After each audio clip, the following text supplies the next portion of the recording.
Brandon Ritherman's covering this story for us all week. Brandon, get us up to speed on what happened.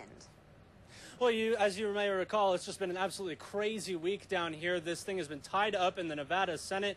It did manage to come to a compromise that senators could agree on, and I have the bill in my hand right now. This is the tax bill that was just passed. This was the sticking point of the legislature's budget. Let's get you right to some video. This is interesting, me holding it, but wait until you see this.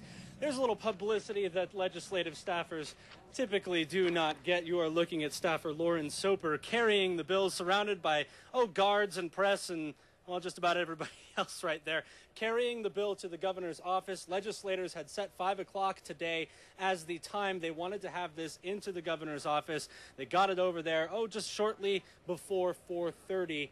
It had been in a logjam, quite frankly, in the Senate, where it had been held up by Republicans who wanted some reforms to the employee benefit system. They got that. As you can see, the governor personally came out here to accept the bill from staffers rather than passing it off to one of his staff to accept it. He told the press corps here that he was grateful for the legislature getting their work done, but he did promise after he gets a chance to read this, he will veto it. The reason he didn't just veto it right there, he says, is because he's required to actually attach a message explaining his veto when it gets sent back to the legislature. However, I can tell you that this thing passed in the legislature quite handily. It had to have a 2/3 majority to even make it over to the governor's office. It needs a 2/3 majority to override his veto. It passed 17 to 4 in the Nevada Senate. Senators Washington, McGinnis, Sagevsky, and Amade voting against it, all Republicans. And then it went right over to the Assembly. What took 4 or 5 days in the Senate took about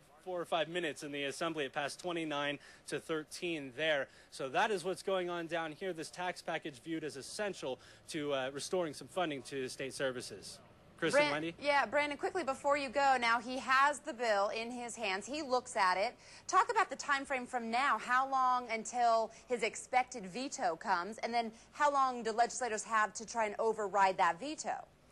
Okay, here's the deal. The governor gets 5 days from tomorrow. The day one will be tomorrow, essentially. It doesn't count the day that he actually gets it. 5 days to review it, excluding Sunday. So here we go. It's Friday right now. We've got Saturday. Sunday is skipped. So we go Monday, which is a holiday, but it still counts. Tuesday, Wednesday, has to get it in by 11:59 p.m. on Thursday. The legislature goes through Monday. They have actually until midnight on the evening of Monday there.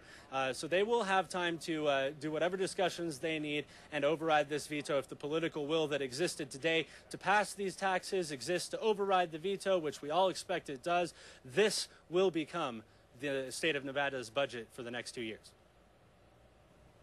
Okay, Brandon, thank you for all that following in and out all day long for about 2 months now. We certainly appreciate it.